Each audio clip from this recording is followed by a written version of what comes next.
Hello, hello, hello! Greetings, salutations!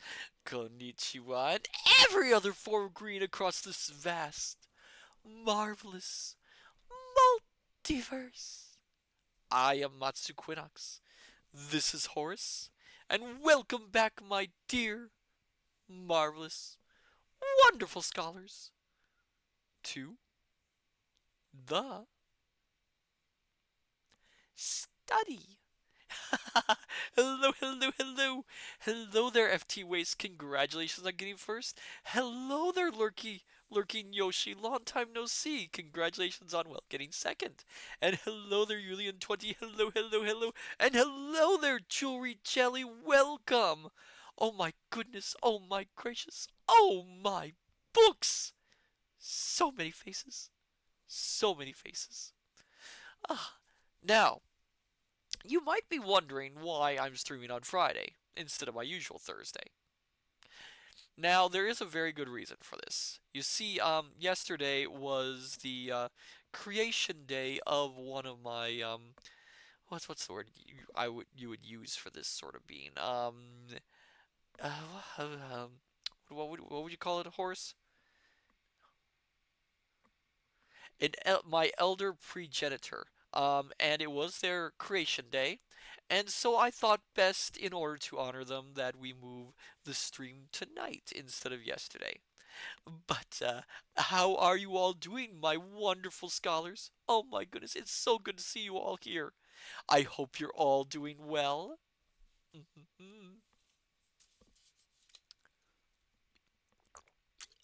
And I immediately need to drink water. Oh, the fireplace back here makes things a little bit dry. Julian20, well, happy Creation Day. I will pass it on to them. Thank you, Julian20. That was yesterday, though. Oh, the elder progenitors, they don't show up that much, but when they do, I try to be as respectful as possible, with a little asterisk right next to that. You can only be so respectful for so long. I won't say they drive me crazy,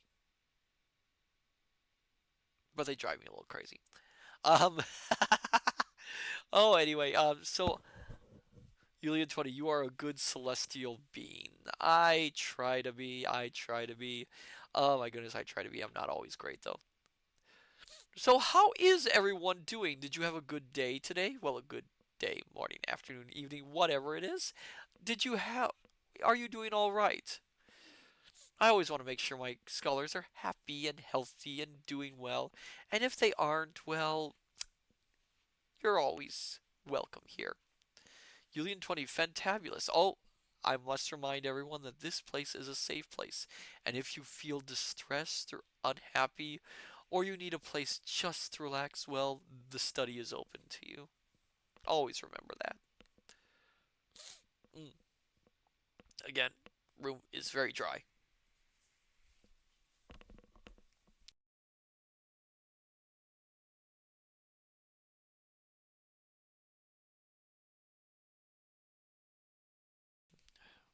Yes. But, I digress, I suppose. Tonight, my dear scholars, we are continuing our reading of The Prisoner of Zenda. Ooh. So last time, our main character, whose name I already forgot, decided that he wanted to take a little vacation, so he headed to the country of Ruritania, which he had been warned against by his family, but on he on purpose, but he ignored them on purpose. Wonderful grammar, Matsu. Wonderful grammar. Um, so he ended up going there, and he stumbled upon the fact that, well, he resembles almost exactly the soon-to-be king of the country. Well, this delighted the prince. They're actually very distant cousins. This delighted the prince, soon-to-be king, so much that he invited him back to his hunting lodge for a wonderful meal. Somehow I feel this is going to go terribly wrong somehow, but who knows? Maybe it'll be all delightful and flowers and happiness, and that's where the book will end. Anyway, my dear scholars, shall we continue our reading of The Prisoner of Zenda and find out just what's going to happen next?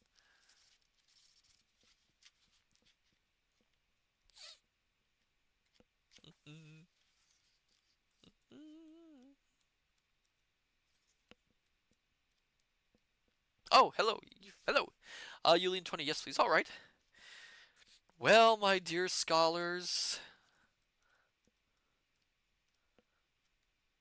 sit back, relax, have a hot or cold beverage of your liking, dim the lights if possible, and we shall continue our reading of The Prisoner of Zenda.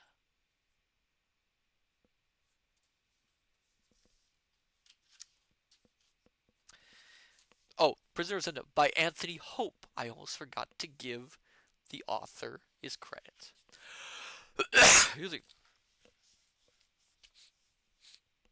Chapter 4. The King Keeps His Appointment.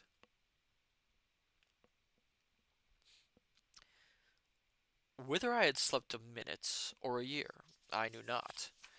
I woke with a start and a shiver. My face, hair, and clothes dripped water, and opposite me stood old Sapt, a sneering smile on his face and an empty bucket in his hand. On the table by him sat Fritz von Tarlenheim, pale as a ghost and black as a crow under the eyes. I leapt to my feet in anger. "Your joke goes too far, sir," I cried. I'm trying to remember. I'm trying to remember these accents, my dear scholars. Give me 1 second.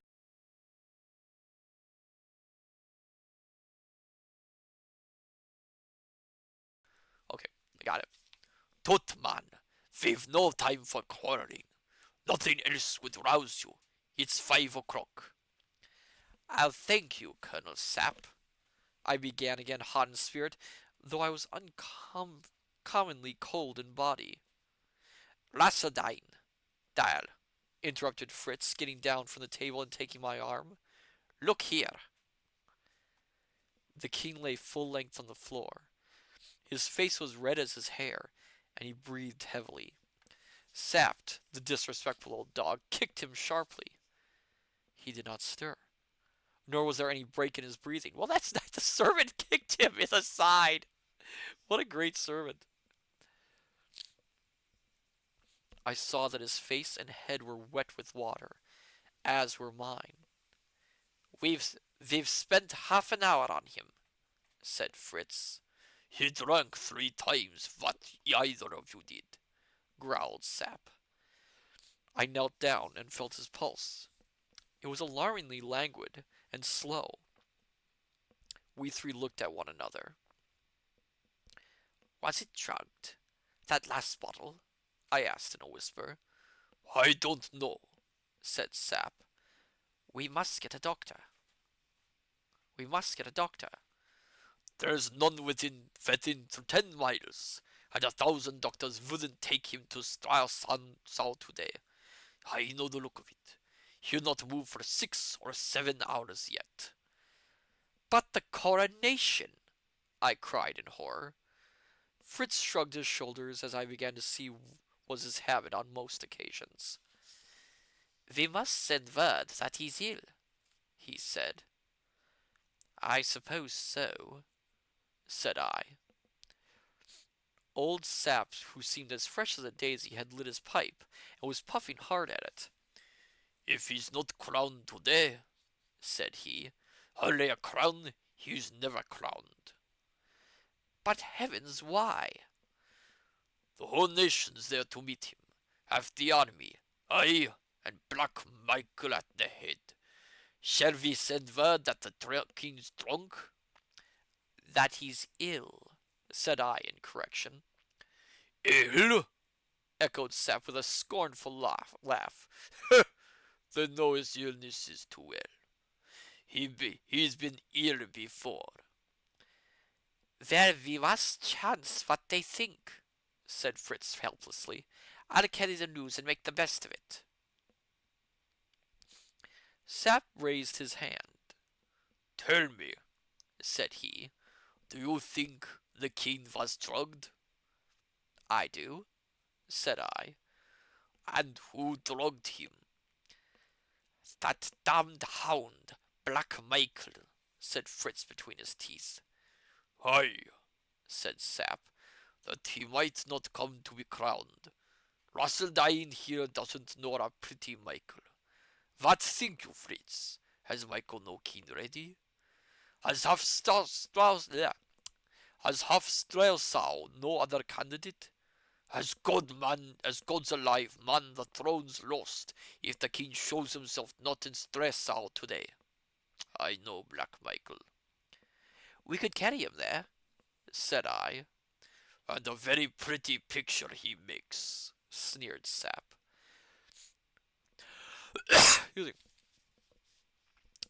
Fritz von Tarlenheim buried his face in his hands. The king breathed loud and heavily. Sap stirred him again with his foot. "The drunken dog," he said. "But he's an Elfbark, and the son of his father, and may I rot in hell before Black Michael sits in his place." For a moment or two we were all silent. Then Sap, knitting his bushy gray brows, took his pipe from his mouth and said to me, "As a man grows old, he believes in fate. Fate sent you here. Fate sends you now to Stressau." I staggered back, murmuring, "Good God!" Need a drink of water.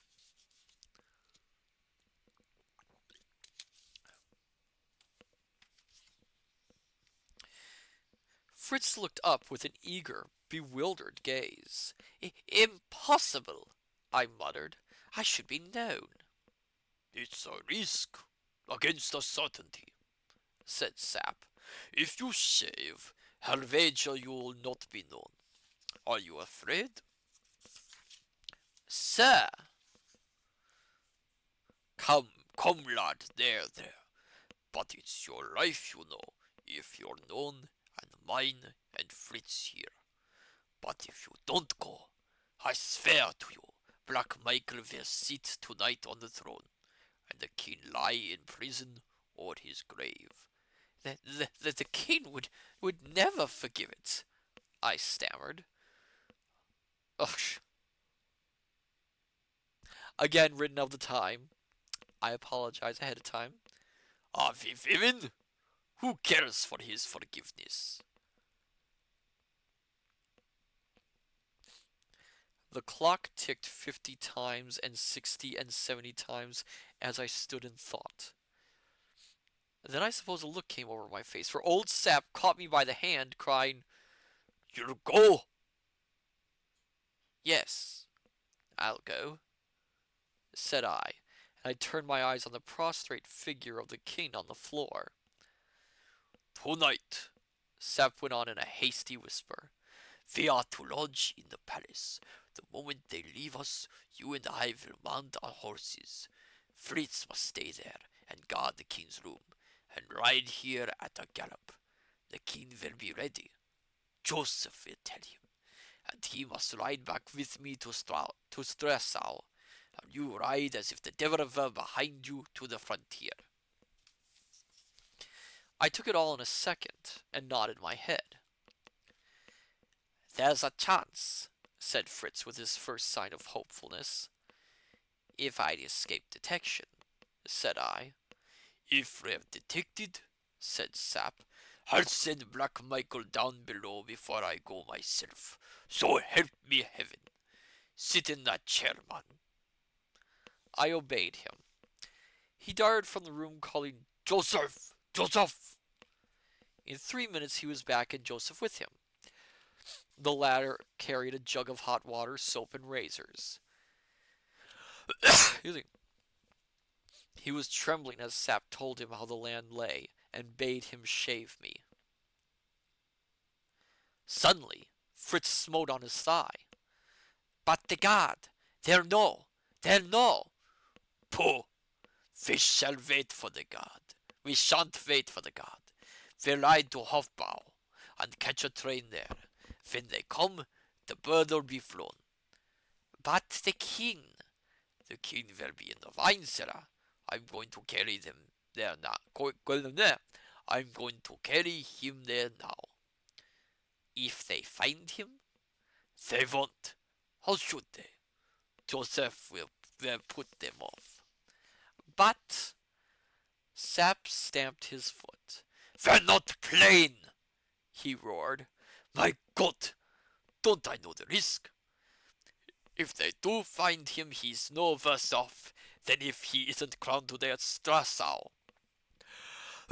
Healing again. So speaking, he flung the door open and stooping, put forth a strength I did not dream he had, and lifted the king in his hands. And as he did so, the old woman, Johann the keeper's mother, stood in the doorway. For a moment she stood, then she turned on her heel without a sign of surprise and clattered down the passage. Has she heard? Cried Fritz. Her shut her mouth, said Sap grimly, and he bore off the king in his arms. For me, I sat down in an armchair, and as I sat there half dazed, Joseph clipped and scraped me till my mustache and imperial were things of the past, and my face was as bare as the king's. And when Fritz saw me thus, he drew a long breath and exclaimed, By Jove, they shall do it. It was 6 o'clock now, and we had no time to lose. Sap hurried me into the king's room, and I dressed myself in the uniform of a colonel of the guard, finding time as I slipped on the king's boots to ask Sap what he had done with the old woman. She swore she'd heard nothing, said he, but to make sure I tied her legs together and put a handkerchief in her mouth, and bound her hands and locked her up in the coal cellar next door to the king. Joseph will look after them both later on. They are really, really rough on them. Then I burst out laughing, and even old Sap grimly smiled. I fancy, said he, that when Joseph tells them the king is gone, they'll think it is because he smelt a rat. For you may swear Black Michael doesn't expect to see him in Strelsau today. I put the king's helmet on my head. Old Sap handed me the king's sword, looking at me long and carefully. Thank God, he shaved his beard, he exclaimed. Why did he? I asked. Because Princess Flavia said he grazed her cheek when he was graciously pleased to give her a cousinly kiss. A cousinly kiss? Just what is a cousinly kiss, I wonder? Oh well, when in Europe. Come though, we must ride. Is all safe here? Nothing's safe anywhere, but we can make it no safer. Fritz now rejoined us in the uniform of a captain in the same regiment as that to which my dress belonged. In 4 minutes, Sap had arrayed himself in his uniform. Joseph called that the horses were ready. We jumped on their backs and started a rapid trot. Not a rapid trout. They started at a rapid trout.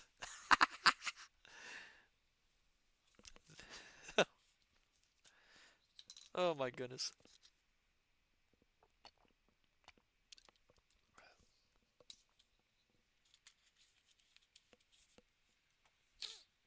And started at a rapid trot. The game had begun. What would the issue of it be? Sorry.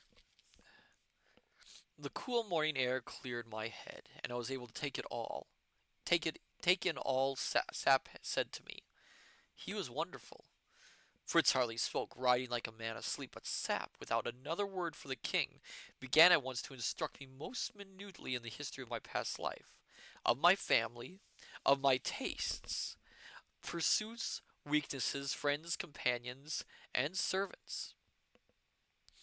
He told me the etiquette of the Ruritanian court, promising to be constantly at my elbow to point out everybody whom I ought to know and give me hints with what degree of favor to greet them.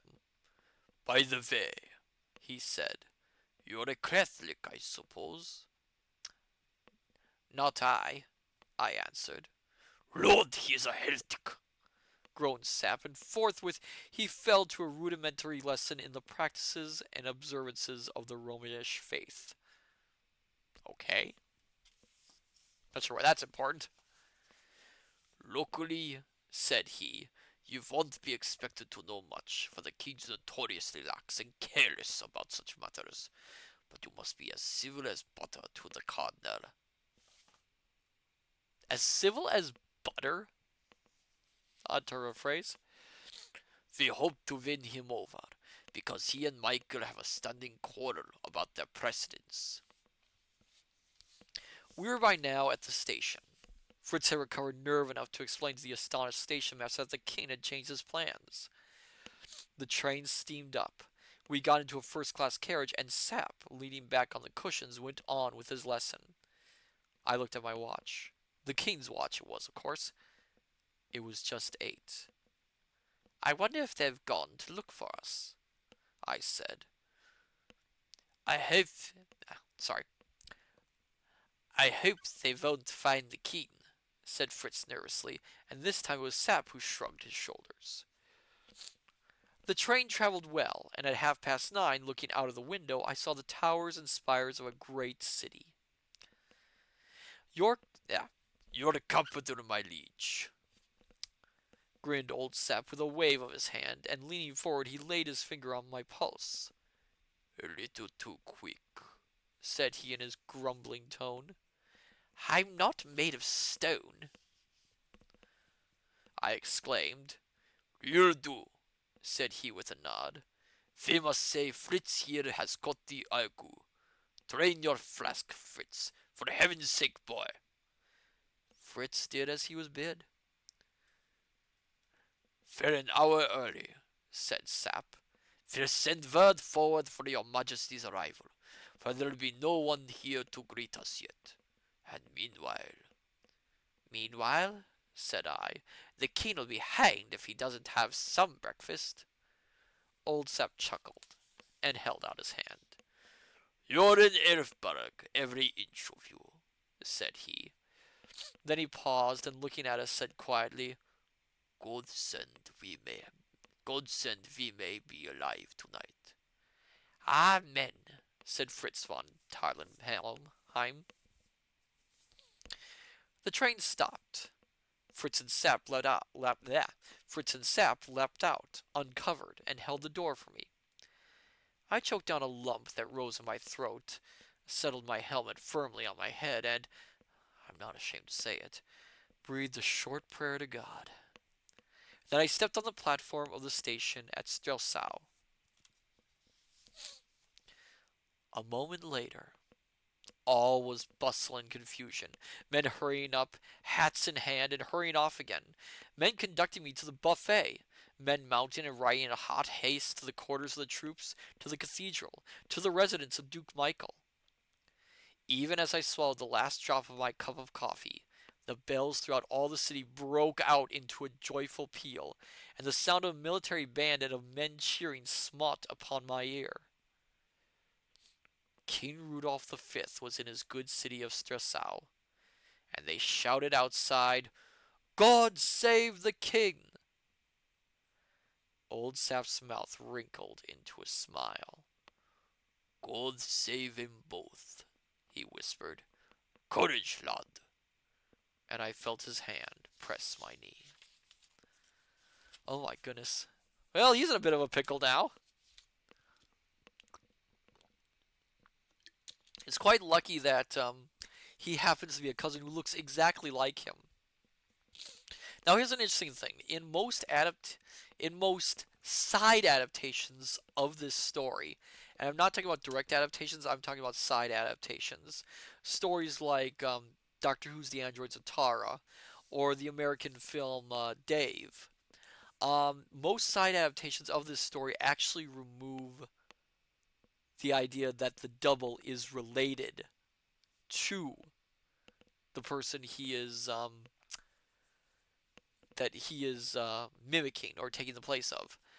In these adaptations, it's pure coincidence for some reason that this character looks exactly like the other person, which of course is straining credulity a little bit, but it also makes it more interesting and makes the fact that they find this double a little more of a harrowing bit.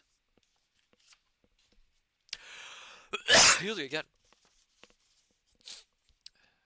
Chapter 5: The Adventures of an Understudy.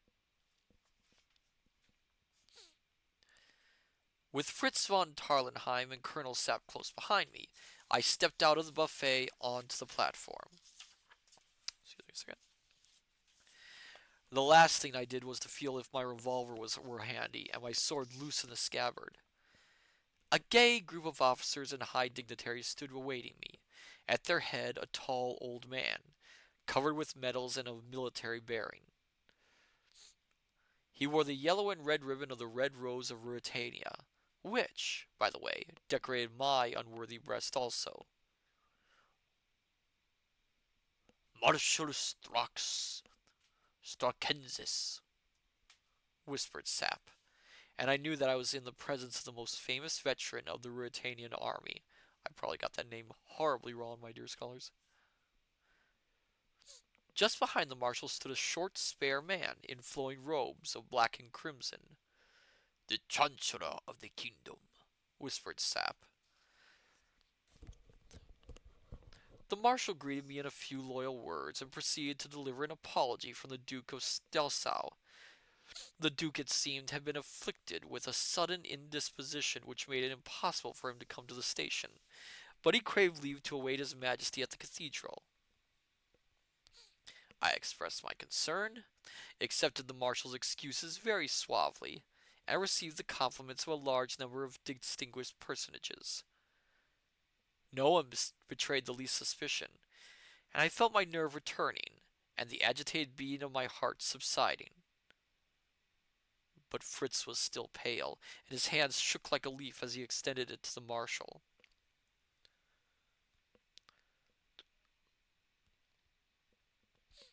Presently we formed procession, and took our way to the door of the station.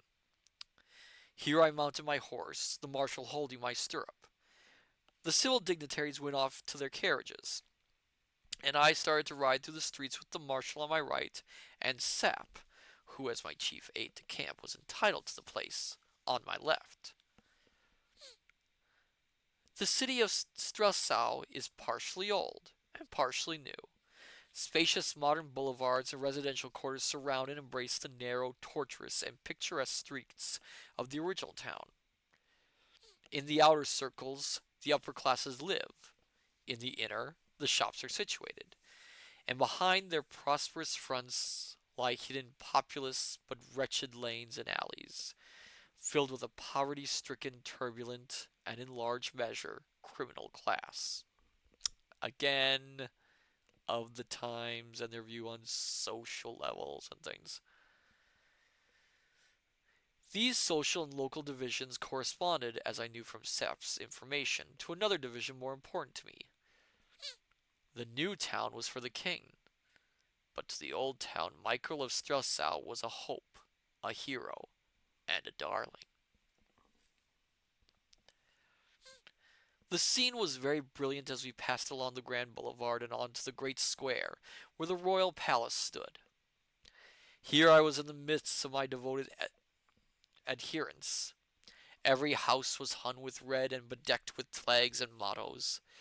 The streets were lined with raised seats on each side, and I passed along, bowing this way and that, under a shower of cheers, blessings, and waving handkerchiefs. The balconies were full of gaily dressed ladies, who clapped their hands and curtsied and threw their brightest glances at me. A torrent of red roses fell on me. One bloom lodged in my horse's mane, and I took it and struck it in my coat. The marshal smiled grimly. I had stolen some glances at his face, but he was too impassive to show me whether my sympathies were with me or not. His sympathies were with me or not. "The red rose for the Elfbergs, Marshal?" said I gaily, and he nodded. I have written gaily, and a strange word it must seem, but the truth is that I was drunk with excitement. At that moment, I almost believed, that I was in very truth the king. And with a look of laughing triumph, I raised my eyes to the beauty-laden balconies again. And then I started.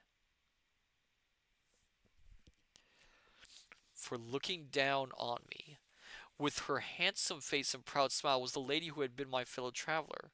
Uh-oh. Antoinette de Maubon.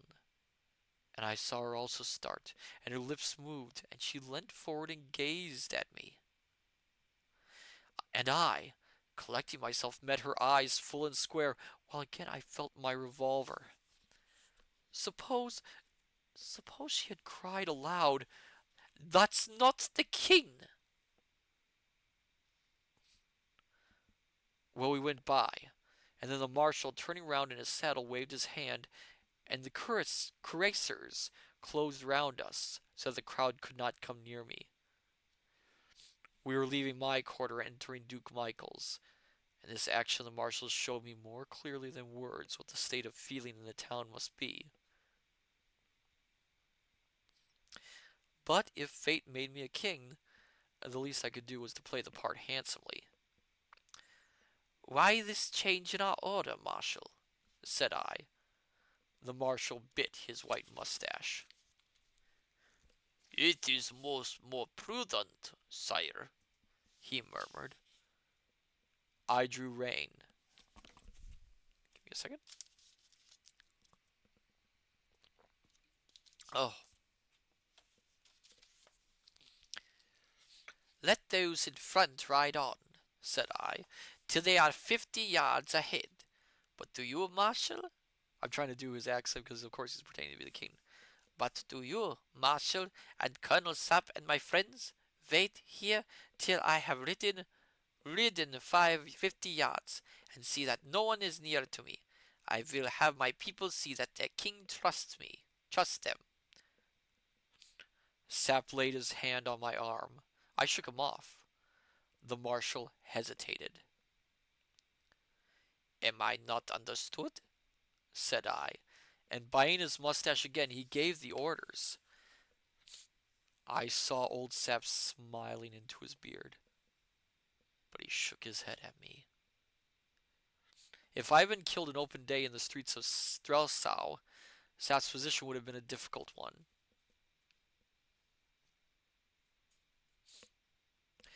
Perhaps I ought to say that I was dressed all in white, except my boots. I wore a silver helmet with glint ornaments, and the broad ribbons of the rose looked well across my chest. I should be paying a poor compliment to the king if I did not set modesty aside and admit that I made a very fine figure. So the people thought. For when I, riding alone, entered the dingy, sparsely decorated, somber streets of the old town, there was first a murmur, then a cheer, and a woman from a window above a cookshop cried the old local saying, "If he's red, he's right." Whereat I laughed and took off my helmet, that she might see that I was of the right color, and they cheered me again at that. It was more interesting riding thus alone, for I heard the comments of the crowd. "He looks paler than he's wont," said one. "You'd look pale if you lived as he does," was the highly disrespectful retort. "He's a bigger man than I thought," said another. "So he had a good jaw under that beard after all," commented a third. "The pictures of him aren't handsome enough," declared a pretty girl, taking great care that I should hear. No doubt it was mere flattery. But in spite of these signs of approval and interest, the mass of the people received me in silence and with sullen looks, and my dear brother's portrait ornamented most of the windows, which is an ironical sort of greeting to the king. I was quite glad that he had been spared the unpleasant sight. He was a man of quick temper, and perhaps he would not have taken it so placidly as I did. At last we were at the cathedral, its great gray front embellished with hundreds of statues and boasting a pair of the finest oak doors in Europe, rose for the first time before me, and the sudden sense of my audacity almost overcame me. Oops. Everything was in a mist as I dismounted. I saw the marshal and sap dimly, and dimly the throng of gorgeously robed priests who awaited me. And my eyes were still dim as I walked up the great nave with the pealing of the organ in my ears. I saw nothing of the brilliant throng that filled it. I hardly distinguished the stately figure of the cathedral as he rose, of stately figure of the cardinal, not the cathedral, the stately figure of the cardinal as he rose from the arch- archiepiscopal throne to greet me. Two faces only stood out side by side clearly before my eyes. The face of a girl, pale and lovely, surmounted by a crown of the glorious Elfberg hair, for in a woman it is glorious, and the face of a man, whose full-blooded red cheeks, black hair, and dark, deep eyes told me that at last I was in the presence of my brother, Black Michael. And when he saw me, his red cheeks went pale all in a moment, and his helmet fell with a clatter on the floor. Till that moment I believed that he had not realized that the king was in very truth come to Strelsau.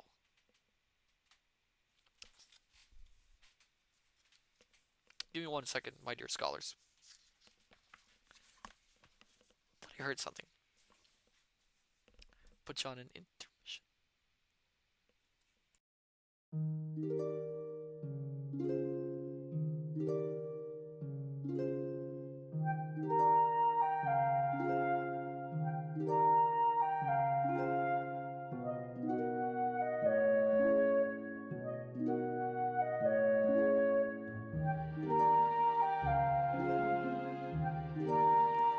Sorry about that, I thought I heard something, but it was just my imagination.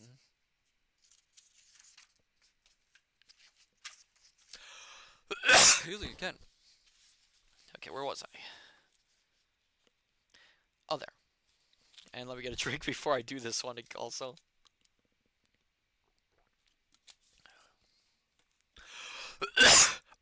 Usually again. Of what followed next, I remember nothing. I knelt before the altar, and the cardinal anointed my head. Then I rose to my feet and stretched out my hand and took from him the crown of Ruritania and set it on my head. And I swore the old oath of the king, and, if it were a sin, may it be forgiven me, I received the holy sacrament there before them all.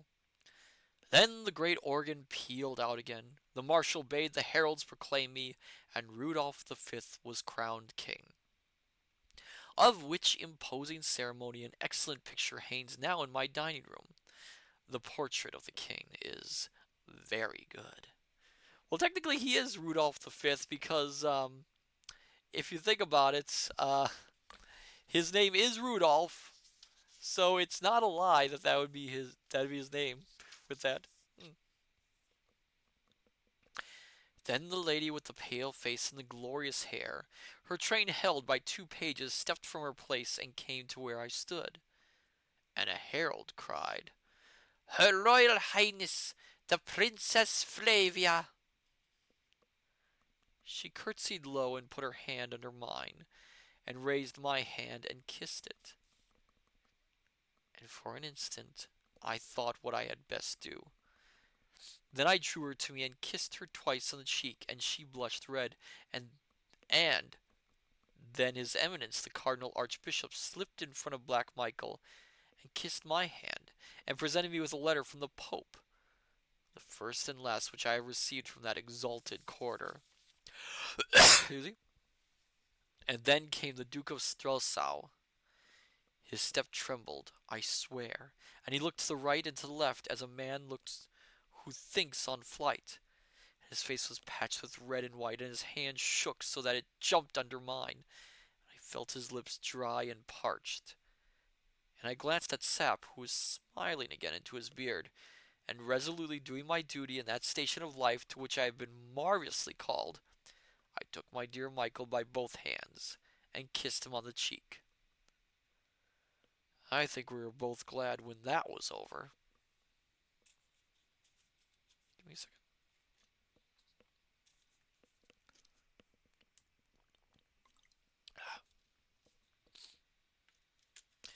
But neither in the face of the princess nor in that of any other did I see the least doubt or questioning. Yet had I and the king stood side by side, she could have told us in an instant, or at least on a little consideration. But neither she nor anyone else dreamed or imagined that I could be other than the king. So the likeness served, and for an hour I stood there, feeling as weary and blasted as though I had been a king all my life. And everybody kissed my hand, and the ambassadors paid me their respects. Excuse me. Among them, old Lord Topham, at whose house in excuse me again, Grosvenor Square. It's hard to pronounce some of these words. I had danced a score of times. Thank heaven the old man was as blind as a bat, and did not claim my acquaintance. Then back we went through the streets to the palace, and I heard them cheering Black Michael. But he, Fritz told me, sat biting his nails like a man in reverie, and even his own friends said that he should have made a braver show. I was in a carriage now side by side with the Princess Flavia, and a rough fellow cried out, "And wins the wedding!" And as he spoke, another struck him in the face, crying, "Long live Duke Michael!" And the princess colored. It was an admirable tint, and looked straight in front of her. Now, I felt in a difficulty because I had forgotten to ask Sep the state of my affections, or how far matters had gone between the princess and myself. Frankly, had I been the king, the further they had gone, the better should I have been pleased, for I am not a slow-blooded man, and I had not kissed Princess Flavia's cheek for nothing. These thoughts passed through my head, but, not being sure of my ground, I said nothing, and in a moment or two, the princess, recovering her equanimity, turned to me.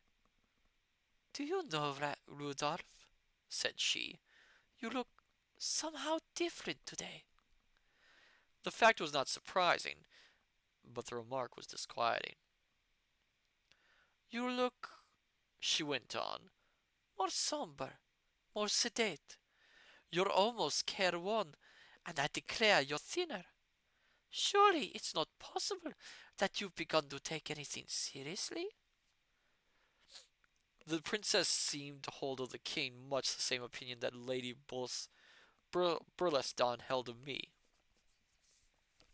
I braced myself up to the conversation. Would that please you?" I asked softly.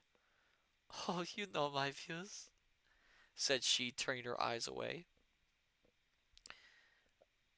Whatever whatever pleases you, I try to do," I said, and as I saw her smile and blush, I thought that I was playing the king's hand very well for him. So I continued, and what I said was perfectly true. "I assure you, my dear cousin, that nothing in my life has affected me more than the reception I've been greeted with today." She smiled brightly, but in an instant grew grave again, and whispered, "Did you notice Michael? Yes, said I, adding, he wasn't enjoying himself. Do be careful, she went on. You don't, indeed you don't, keep enough watch on him. You know, I know, said I, that he wants what I've got. Yes, hush. Then, and I can't justify it, for I committed the king far beyond what I had a right to do.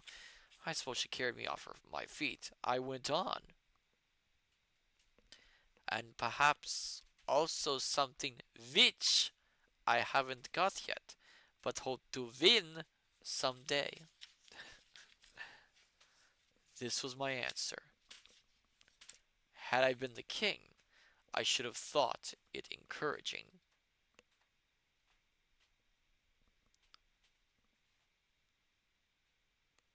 I'm trying to decide if this is him or her.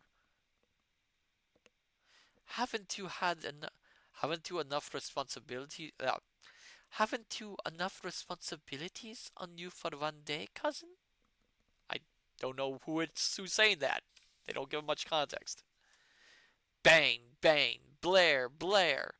We were at the palace. Guns were firing and trumpets blowing. Rows of lackeys stood waiting and handing the princess up the broad marble staircase. I took formal possession as a crowned king of the house of my ancestors, and sat down at my own table, with my cousin on my right hand, on her other side Black Michael, and on my left His Eminence the Cardinal. Behind my chair stood Sap, and at the end of the table I saw Fritz von Tarlenheim, drain to the bottom his glass of champagne rather sooner than he decently should. I wondered what the King of Ruritania was doing. A little drink while we.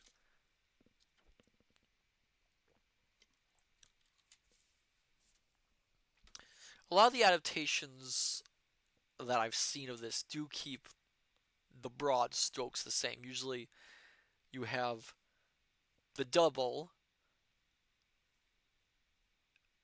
You have two characters, one older, one younger, who act as a support to the double. And of course, you have the nemesis, who the double is essentially ruining their plans, though they don't know it at the moment. It is really interesting how they translate in different ways. So,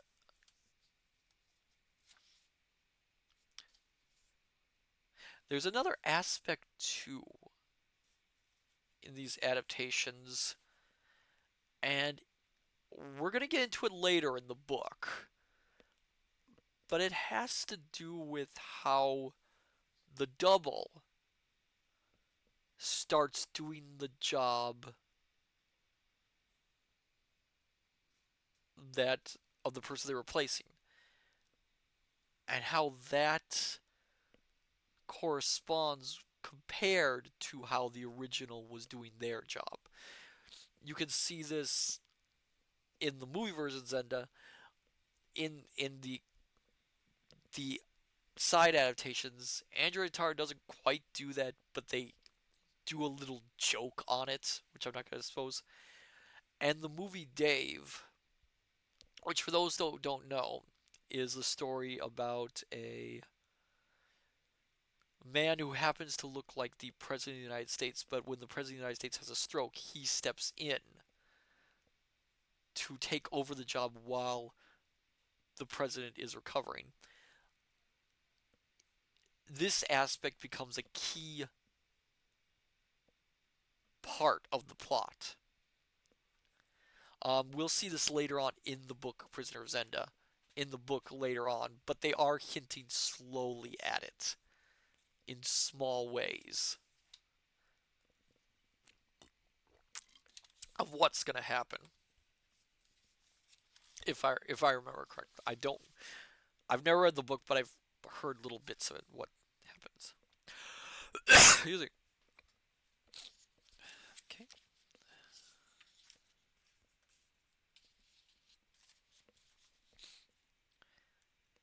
Chapter 6. The Secret of a Cellar. We were in the king's dressing room, Fritz von Tarlenheim, Sap, and I. I flung myself exhausted into an armchair. Sap lit his pipe. He uttered no congratulations on the marvelous success of our wild risk, but his whole bearing was eloquent of satisfaction.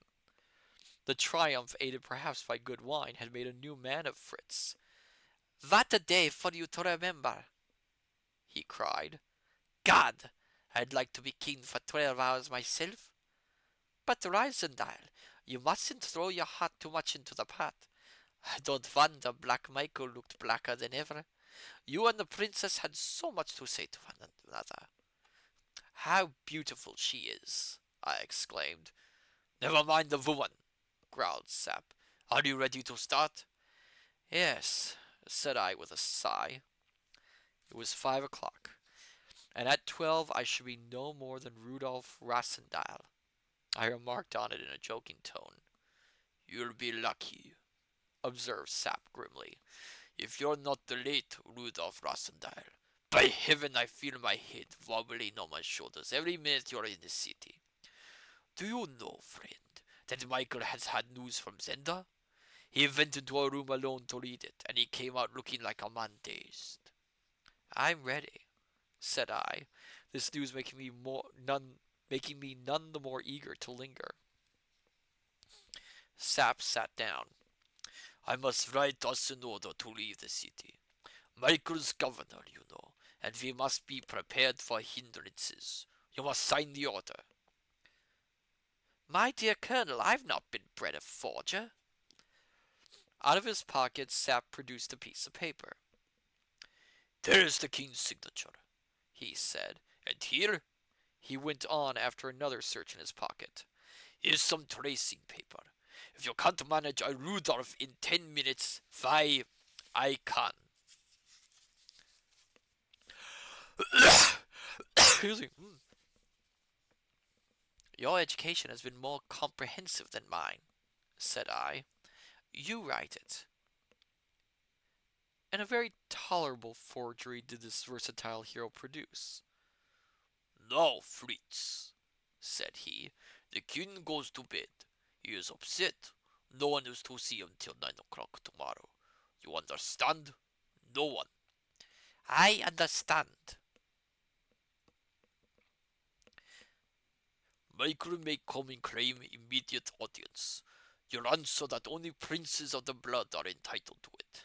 "That'll annoy Michael," laughed Fritz. "You quite understand?" asked Sap again. "If the door of this room is opened while we're away, you're not to be alive to tell us about it."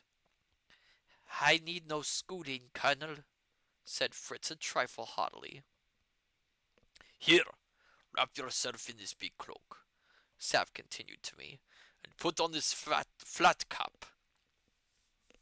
My orderly rides with me to the hunting lodge tonight." "There's an obstacle," I observed. "The horse doesn't live that can carry me 40 miles. "Oh, yes, he does. Two of him. One here, one at the lodge. Now, are you ready?" "I'm ready," said I. Fritz held out his hand. "In case," said he, and we shook hands heartily. "Damn your sentiment!" growled Sap. "Come along."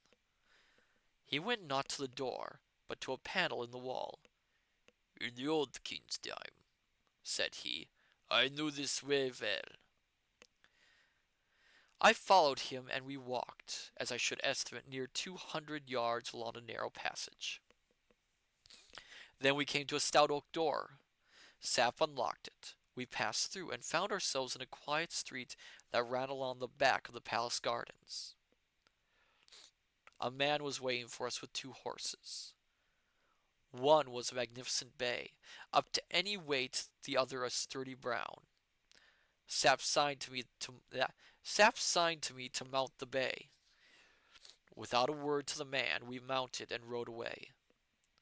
The town was full of noise and merriment, but we took secluded ways. My cloak was wrapped over half my feet. The capacious flat cap hid every lock of my telltale hair. By Sap's directions, I crouched on my saddle, and rode with such a round back as I hoped never to exhibit on a horse again. Down a long, narrow lane we went, meeting some wanderers and some roysters, and as we rode, we heard the cathedral bells still clanging out their welcome to the king. It was 6:30 and still light. At last we came to the city wall and to a gate. "Have your weapon ready," whispered Sap. "We must stop his mouth if he talks." Sorry. I put my hand on my revolver. Sap hailed the doorkeeper. The stars fought for us. A little girl of 14 tripped out. "Please, sir, father's gone to see the king." "He's better have stayed here," said Sap to me, grinning. "But he said I wasn't to open the gate, sir." "Did he, my dear?" said Sap, dismounting. "Then give me the key." The key was in the child's hand. Sap gave her a crown. "Here's an order from the king. Show it to your father. Orderly, open the gate." I leapt down. Between us we rolled back the great gate, let our horses out, and closed it again. "I shall be sorry for the doorkeeper if Michael finds out that he wasn't there. Now then, lad." I lost my place. "Now then, lad, for a canter. We mustn't go too fast while we're near the town." Once, however, outside the city, we ran little danger, for everybody else was inside, merrymaking, and as the evening fell we quickened our pace, my splendid horse bounding along under me as though I had been a feather. It was a fine night, and presently the moon appeared. We talked little on the way, and chiefly about the progress we were making. "I wonder what the Duke's dispatches told him," said I once. "Aye, I wonder," responded Sap. We stopped for a draught of wine and to bait our horses, losing half an hour thus. I dared not go into the inn, and stayed with the horses in the stable. Then we went ahead again, and had covered some 25 miles when Sap abruptly stopped. "Hark!" he cried. I listened. Away far behind us in the still of the evening, it was just 9:30, we heard the beat of horses' hoofs. The wind blowing strong behind us carried the sound. I glanced at Sap. "Come on!" he cried, and spurred his horse into a gallop. When we next paused to listen, the horse hoofbeats were not audible, and we relaxed our pace. Then we heard them again. Sap jumped down and laid his ear to the ground. "There are two," he said. "They're only a mile behind. Thank God the road curves in and out, and the winds are away." We galloped on. We seemed to be holding our own. We had entered the outskirts of the forest of Zenda, and the trees closing in behind us as the tracks zig and zagged prevented us seeing our pursuers, and them from seeing us. Another half hour brought us to a divide in the road. Sap drew rein. "To the right is our road," he said. "To the left, to the castle. Each about 8 miles. 8 miles. Get down." "But they'll be on us," I cried. "Get down," he repeated brusquely, and I obeyed. The wood was dense up to the very edge of the road. We led our horses into the covert, bound. Yeah, we led our horses into the covert, bound handkerchiefs over their eyes, and stood beside them. "You want to see who they are?" I whispered. "Aye, and where they're going," he answered. I saw that his revolver was in his hand. Nearer and nearer came the hooves. The moon shone out now clear and full, so that the road was white with it. The ground was hard, and we had left no traces. "Here they come," whispered Sap. "It's the Duke." "I thought so," he answered. It was the Duke, and with him a burly fellow whom I knew well, and who had cause to know me afterwards.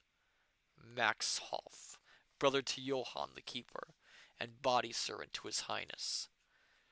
They were up to us. The Duke reined up. I saw Sap's finger curl lovingly towards the trigger. I believe he would have given 10 years of his life for a shot, and could have picked off Black Michael as easily as I could a barn door fowl in a farmyard. I laid my hand on his arm. He nodded reassuringly. He was always ready to sacrifice inclination to duty. "Which way?" asked Black Michael. "To the castle, your highness," urged his companion. "There we shall learn the truth." For an instant the Duke hesitated. "I thought I heard hooves," said he. "I think not, your highness." "Why shouldn't we go to the lodge?" "I fear a trap. If all is well, why go to the lodge? If not, it's a snare to trap us." Suddenly the Duke's horse neighed. In an instant we folded our cloaks close round our horses' heads, and holding them thus covered the Duke and his attendant with our revolvers. If they had found us, they had been dead men, or our prisoners. Michael waited a moment longer. Then he cried, "To Zenda, then!" and setting spurs to his horse galloped on. Sap raised his weapon after him, and there was such an expression of wistful regret on his face that I had much ado not to burst out laughing. For 10 minutes we stayed where we were.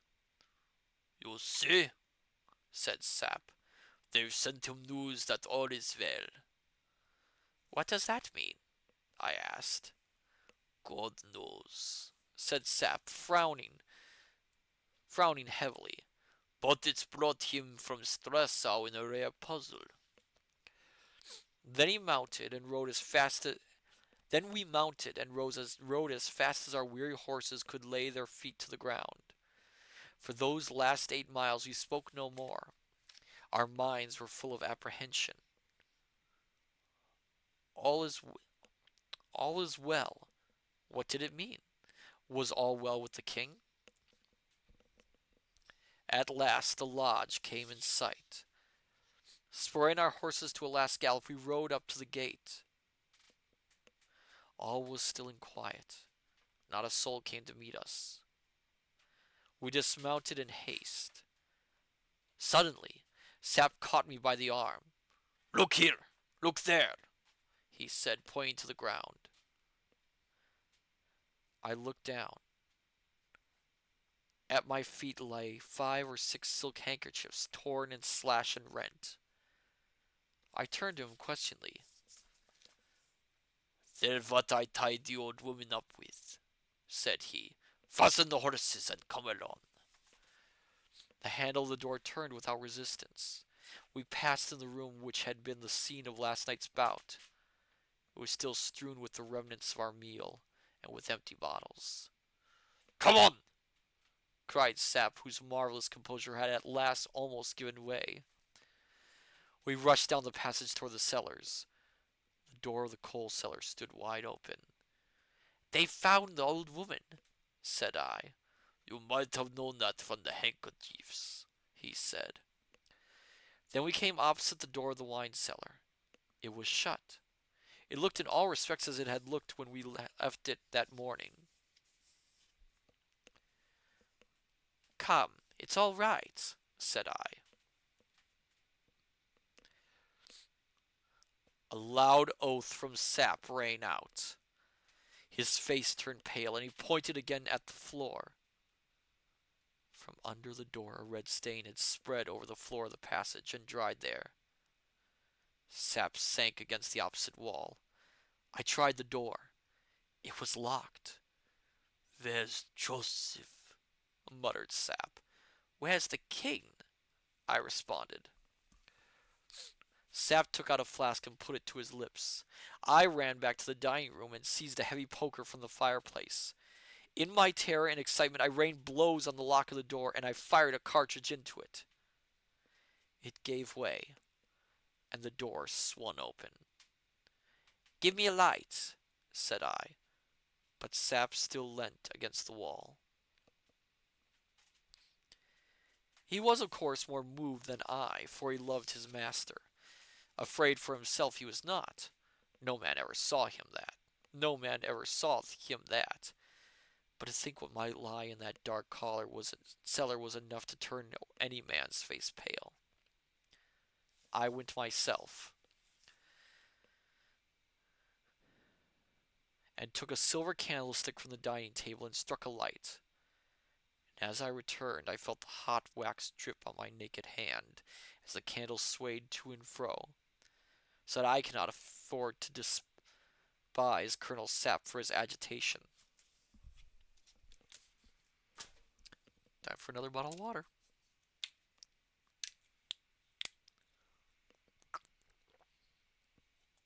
Oh my goodness.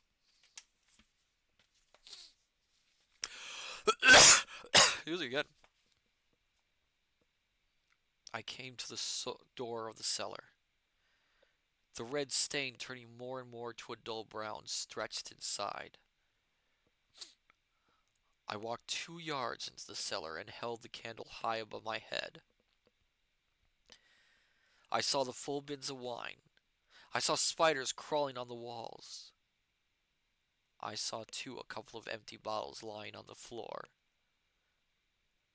And then, away in the corner, I saw the body of a man lying flat on his back, with his arms stretched wide, and a crimson gash across his throat.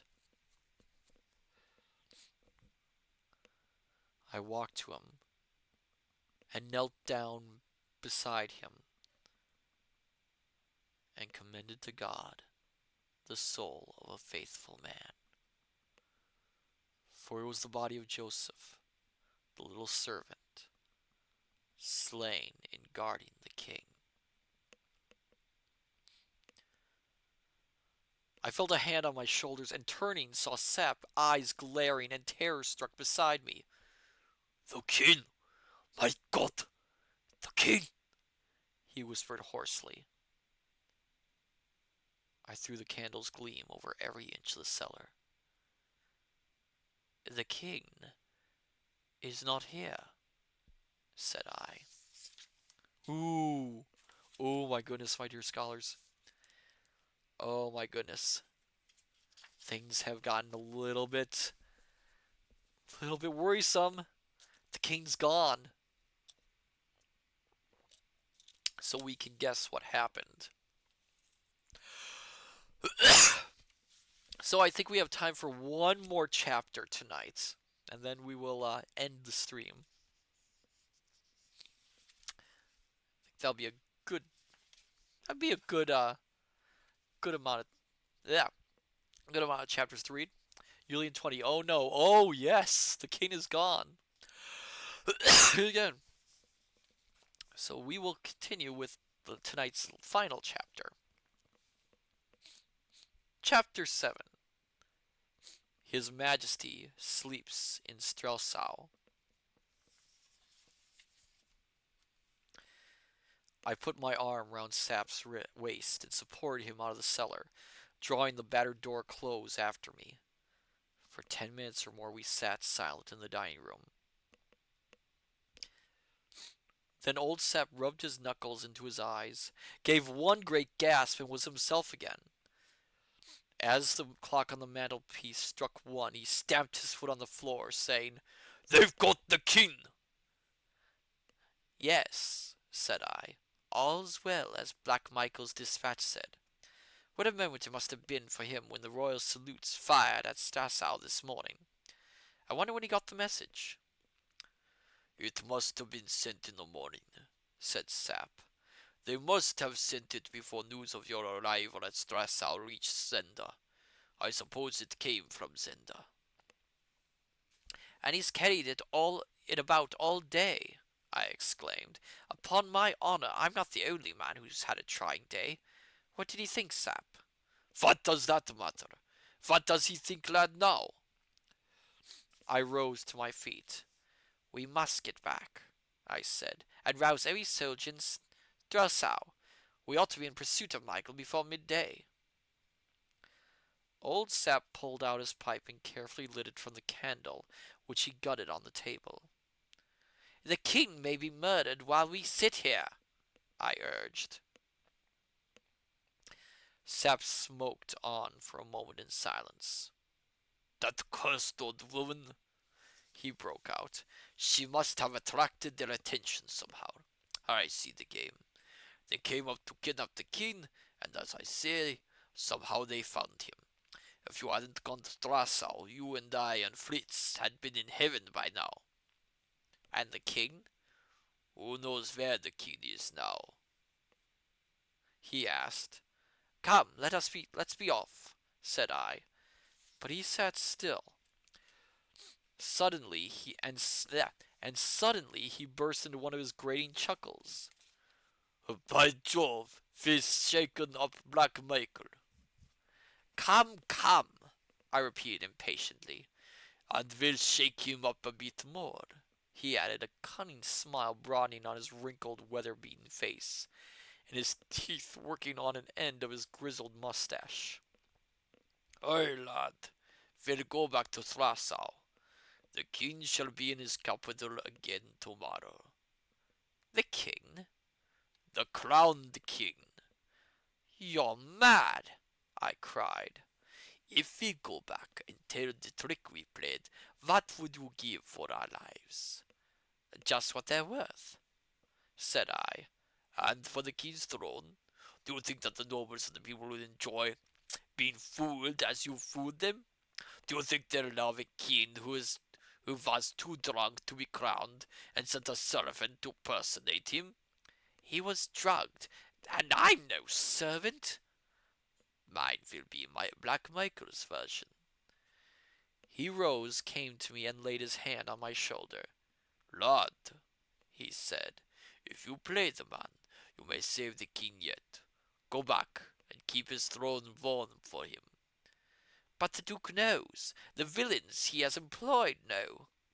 Aye, but they can't speak, roared Sap in grim triumph. We got them. How can they denounce you without denouncing themselves? This is not the king, because we kidnapped the king and murdered his servant. Can they say that? The position flashed on me. Whether Michael knew me or not, he could not speak. Unless he produced the king, what could he do? And if he produced the king, where was he? For a moment I was carried away headlong, but in an instant the difficulties came strong upon me. I must be found out, I urged. Perhaps, but there are ours something. Above all, we must have a king in Strasau, or the city will be Michael's in 24 hours. And what would the king's life be worth then, or his throne? Lad, you must do it. Suppose they kill the king. They'll kill him if you don't. Sap, suppose they have killed the king. Then by heavens you're as good at Elberg as Black Michael, and you shall reign in Ruritania. But I don't believe they have. Nor will they kill him if you're on the throne. Will they kill him to put you in? It was a wild plan, wilder even and more hopeless than the trick we had already carried through. But as I listened to Sap, I saw the strong points in our game. And then I was a young man, and I loved action. And I was offered such a hand in such a game as perhaps never man played yet. Yes, I drink of water.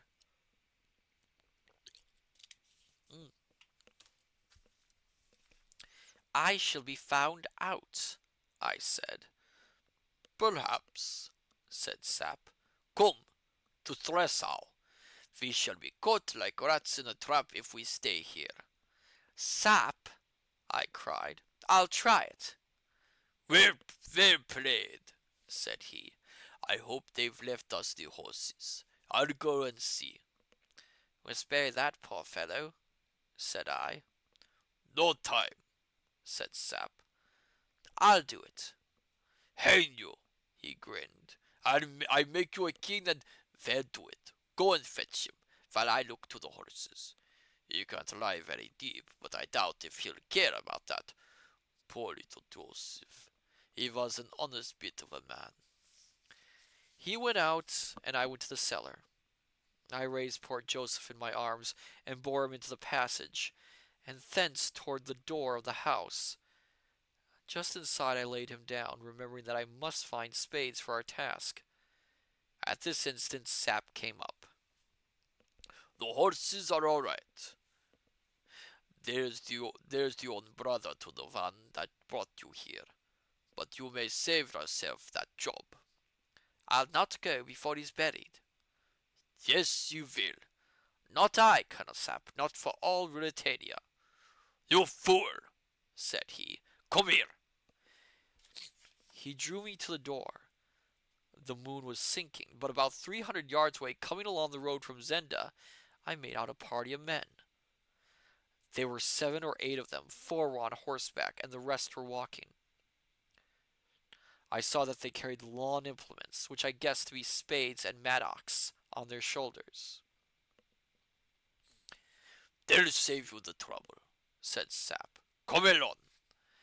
He was right. The approaching party must, beyond doubt, be Duke Michael's men, come to remove the traces of their evil work. I hesitated no longer, but an irresistible desire seized me.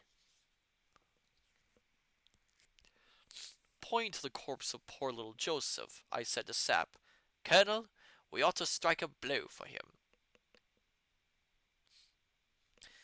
You'd like to give him some company, eh? But it's too risky work, your majesty. I must have a slap at him, said I. Sap waved. Well, said he, it's no business, you know, but you've been good boy, and if we come to grief, why, hang me. It'll save me a lot of thinking. I'll show you how to touch them. He cautiously closed the open chink of the door. Then he retreated through the house and made our way to the back entrance. Here our horses were standing. A carriage drive swept all round the lodge. Revolver ready? asked Sap. No, steel for me, said I. God, you're thirsty tonight, chuckled Sap. So be it. Ha yeah. Oh my goodness, he's really going in for it. Really? We mounted, drawing our swords, and waited silently for a minute or two. Then we heard the tramp of men on the drive. Then we heard the tramp of men on the drive the other side of the house. They came to a stand, and one cried, Now then, fetch him out. Now, whispered Sap. Driving the spurs into our horses, we rushed at a gallop round the house, and in a moment we were among the ruffians. Sap told me afterwards that he killed a man, and I believe him. But I saw no more of him. With a cut I split the head of a fellow on a brown horse, and he fell to the ground. Then I found myself opposite a big man, and I was half conscious of another to my right. It was too warm to stay, and with a simultaneous action I drove my spears into my horse again, and my sword fell into the big man's breast. His bullet whizzed past my ear. I could almost swear it touched it. I wrenched at the sword, but it would not come, and I dropped it and galloped after Sap, whom I now saw almost 20 yards ahead. I waved my hand in farewell and dropped it a second later with a yell, for a bullet had grazed my finger, and I felt the blood. Old Sap turned round in the saddle. Someone fired again, but they had no rifles, and we were out of range. Sap fell to laughing. That's 1 to me and 2 to you, with decent luck, said he. Little Joseph will have company. Aye, there'll be a party quarrel, said I. My blood was up, and I rejoiced to have killed them. Wow, he really is kind of bloodthirsty. Well, a pleasant night's work to the rest, said he. I wonder if they noticed you. The big fellow did. As I struck him, I heard him cry, "The king!" Good, good. Oh, we'll give Black Michael some work before we're done. Pausing an instant, we made a bandage for my wounded finger, which was bleeding freely and ached severely, the bone being much bruised. Then we rode on, asking of our good horses all that was in them. This excitement of the fight and of our great resolve died away, and we rode in gloomy silence. Day broke clear and cold. We found a farmer just up and made him give us sustenance for ourselves and our horses. I, feigning a toothache, muffled my face closely. Then ahead again, till Strassau lay before us. It was 8 o'clock or nearing 9, and the gates were all open, as they always were, save when the Duke's caprice or intrigues shut them. We rode in by the same way as we had come out the evening before, all four of us, the men and the horses, wearied and jaded. The streets were even quieter than when we had gone. Everyone was sleeping off last night's revelry, and we met hardly a soul till we reached the little gate of the palace. There Sap's old groom was waiting for us. "Is all well, sir? Is all well, sir?" he asked. "All's well," said Sap, and the man coming to me took my hand to kiss. "The king's hurt!" he cried. It's nothing," said I as I dismounted. "I cut my finger in the door." "Remember silence," said Sap. "Ah, but my good Freya, I do not need to tell you that." The old fellow shrugged his shoulders. "All young men like to ride abroad now and again. Why not the king?" said he, and Sap's laugh left his opinion of my motives undisturbed. "You should always trust a man," observed Sap, fitting the key in the lock, "just as far as you must." We went in and reached the dressing room. Fleeing open the door, we saw Fritz von Tarlheim stretched, fully dressed, on the sofa. He seemed to have been sleeping, but our entry woke him. He leapt to his feet, gave one glance at me, and with a joyful cry threw himself on his knees before me. "Thank God, sire! Thank God you're safe!" he cried, stretching his hand up to catch a hold of mine. I confess that I was moved. This king, whatever his faults, made people love him. For a moment I could not bear to speak or break the poor fellow's illusion. But tough old Sep had no such feeling. He slapped his hand on his thigh delightedly. "Bravo, lad!" cried he. "We shall do." Fritz looked up in bewilderment. I held out my hand. "You're wounded, sire!" he exclaimed. "It's only a scratch," said I, "but—" I paused. He rose to his feet with a bewildered air. Holding my hand, he looked me up and down and up. Then suddenly he dropped my hand and reeled back. "Where's the king? Where's the king?" he cried. "Hush, you fool!" hissed Sap. "Not so loud. Here is the king." A knock sounded on the door. Sap seized me by the hand. "Here, quick, to the bedroom. Off with your cap and boots. Get into bed. Cover everything up." I did as I was bid. A moment later, Sap looked in, nodded, grinned, and introduced an extremely smart and deferral young gentleman, who came up to my bedside, bowing again and again, and informed me that he was of the household of the Princess Flavia, and that her Royal Highness had sent me especially to inquire how the king's health was after the fatigues which his Majesty had undergone yesterday. "My best thanks, sir, to my cousin," said I, and tell Her Royal Highness that I was never better in my life. The king, added old Sap, who I began to find loved a good lie for its own sake, has slept without a break all night. The young gentleman, he reminded me of Ostrich in Hamlet, bowed himself out again.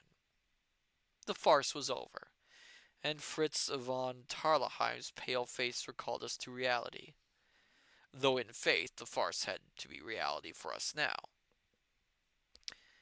Is the king dead? He whispered. Please God, no, said I, but he's in the hands of Black Michael. And we'll stop there, my dear scholars. So, the king is in the hands of Black Michael, and they have to continue their little play acting for the sakes of saving his life. It looks like our main character Rudolph is in a bit of a pickle, wouldn't you say? Julian 20, wonderful reading. Oh, thank you, thank you. Yes, the story's getting good. After a little bit of a slow movement earlier, it is really starting to pick up. But will poor Rudolph be able to manage this facade, or will he be found out? We'll have to see next time. As for next week, I haven't decided yet what the streams are going to be. I have decided on Tuesdays, but Thursday I will not be streaming. I will be off with more details to come on Tuesday, which I'll explain. But for now, I will alert you all to what the streams are going to be next week later. But for now, let's see who we can raid tonight. Da-da. Let's see.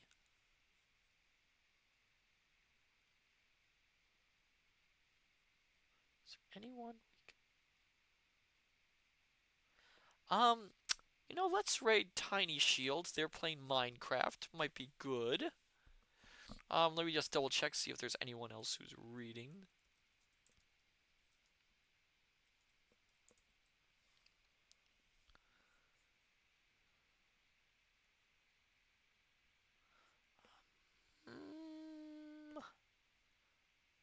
I think it's best we go with Tiny Shield tonight.